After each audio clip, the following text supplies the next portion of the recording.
జీ5 app download చేసుకుని పూర్తి ఎపిసోడ్లని ఉచితంగా చూడండి. అత్తయ్య గారు, ఎప్పుడు నేనే మాట్లాడి చెడ్డదాన్ని కావాలా? మీరెవ్వరూ ఏమడగరా? 100లో 1000 కాదు, 15 లక్షలు. నేను గట్టిగా అడిగి దోషిని కావటం ఎందుకు? మీరే అడగండి. చెప్పమ్మా. అనవసరమైన ఖర్చయితే నువ్వు పెట్టవు. ఏ అవసరానికి ఖర్చు చేసావో చెప్పమ్మా. అమ్మా వైష్ణవి, మాట్లాడవేంటమ్మా? చెప్పు.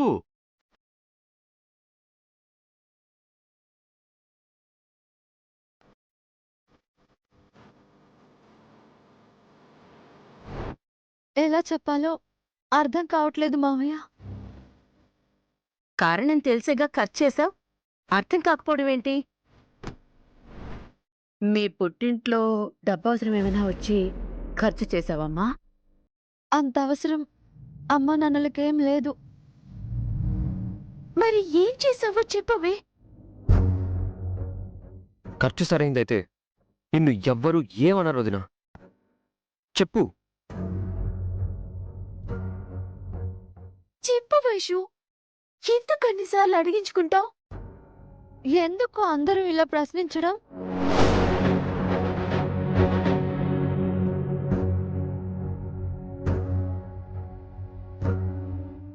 నాకు ఆ మాత్రం ఖర్చు చేసే స్వాతంత్రం లేదా?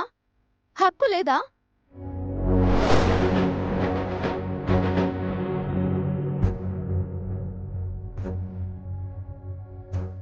నా అవసరం నాది. విన్నావా మిథున? అది అసలు విషయం. హక్కులు అధికారాలు కోరేవాళ్ళు ఖర్చుల వివరాలు చెప్పరు.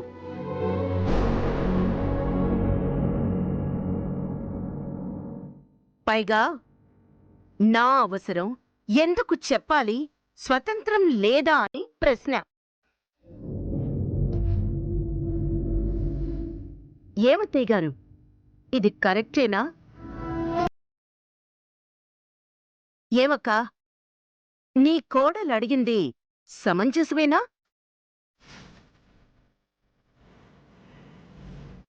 ఉమ్మడి కుటుంబంలో ఉన్నవాళ్ళు స్వతంత్రంగా ఖర్చు చేసుకోవచ్చా?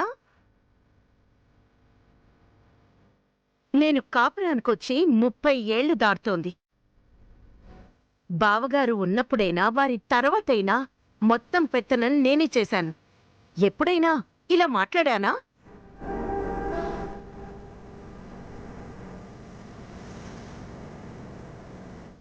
మనకు అవసరాలు రాలేదా? అవి తీర్చుకోలేదా? నేనిలాగే అనుకున్నా ఈ ఆస్తి నిలబడేదా? అంత రహస్య అవసరాలేంటో మీ మనవరాల్ని అడగండి. నువ్వు కూడా అడగక్కా. రే శేఖర్, అడగరా? అత్తయ్య గారు, దయచేసి ఈ ఇష్యూని పెద్ద చేయకండి. మీ ప్రతి ప్రశ్నకి త్వరలోనే సమీకరంగా సమాధానం చెప్తాను. వదిలేయండి. ఎరా తారక్, నువ్వు ఎండివేగా, వదిలేసే సమస్యేనా ఇది? శేఖర్ ఎండి కావాలి అంటే నిజంగా వీడి మీద ప్రేమే అనుకున్నా. కాని అధికారం కోసం, సొంత అవసరాలు తీర్చుకోవటం కోసమని ఇప్పుడు అర్థమైంది. గుల్లెమ్మ చెప్పడం లేదంటే బావ విషయం లాంటి ఏదో ఇంకో బలమైన కారణం ఉండే ఉంటుంది. వైష్ణవ్ అనవసరంగా ఖర్చు చేసే మనిషి కాదు. చెప్పలేని కారణం ఉందంటే ఖచ్చితంగా ఈ కుటుంబానికి అవసరమైందే అయ్యుంటుంది. అంత అవసరమైన ఖర్చయితే చెప్పి తీసుకుంటే మాత్రం నిన్ను కాదని వాళ్ళెవరున్నారమ్మా? ఏం నాన్నమ్మా అలా మాట్లాడతావు? ఇది కరెక్ట్ కాదు. కరెక్ట్ కాదు, నిజమే. ఇప్పుడేం చేయమంటావురా? హక్కులు అడిగేవాళ్ళు బాధ్యతగా వ్యవహరించాలి అంటున్నాను. వదిలేస్తే ఈ లక్షలు కోట్లవుతాయి, కొంప కొల్లేరవుతుంది, కంపెనీ మూతపడుతుంది, మనం రోడ్డు పాలవుతాం. అంత అన్యాయంగా నేనేం ప్రవర్తించలేదు. సమయం వచ్చినప్పుడు నేనే చెప్తాను. గాజులు తాకట్టు ఖర్చుకే ఇప్పటిదాకా సమాధానం లేదు.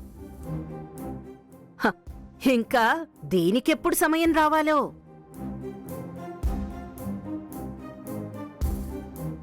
రేఖా డియర్, ఎప్పుడో అప్పుడు సమాధానం చెప్తానంటుంది కదా, వదిలేసేయ్.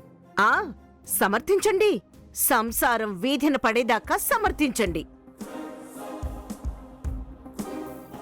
వచ్చి 4 రోజులు కాలేదు, అప్పుడే సొంత అవసరాల కోసం లక్షలా అని అడిగిన వాళ్ళు దుర్మార్గులు. ఈవిడగారు సత్యవతి, నేను కష్టపడి పోగేస్తూ ఉంటా, నువ్వు పారబోస్తూ ఉండు. హా?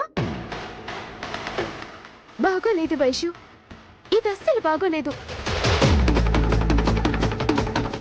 ఖర్చు చేసి స్వతంత్రం అంటూ సమాధానం చెప్పకపోవడం నువ్వు తలంచుకుని నాకు తలవంపులు తెస్తున్నావు. బర్త్డే హ్యాపీగా జరిగిందనుకున్నాను, కానీ నువ్వు మొత్తం డిస్టర్బ్ చేసావు.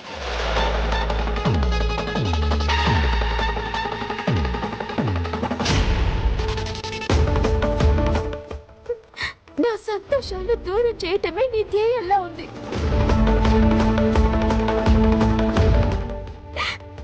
మిథునా,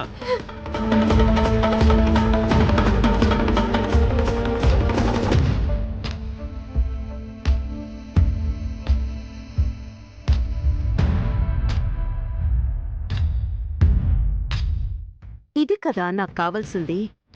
బర్త్డే పేరుతో వీళ్ళు మళ్ళీ దగ్గరవుతారేమో అని భయపడ్డా, కానీ తనే అవకాశం ఇచ్చి తలుంచుకుంది. ఆట మళ్ళీ మొదటికొచ్చింది. ఇది కదా సంతోషం అంటే. దిస్ ఇస్ టూ మచ్ వదినా. నీకు నువ్వే నీ మీద నమ్మకాన్ని పోగొట్టుకుంటున్నావు. ప్రతి దానికి లిమిట్స్ ఉంటాయి. కంపెనీకి సమాధానం చెప్పాల్సిన అవసరం ఉంటుంది. కంపెనీ నీ సొంతం కాదు. అధికారానికి కొన్ని హద్దులుంటాయి. ముందు అది తెలుసుకో.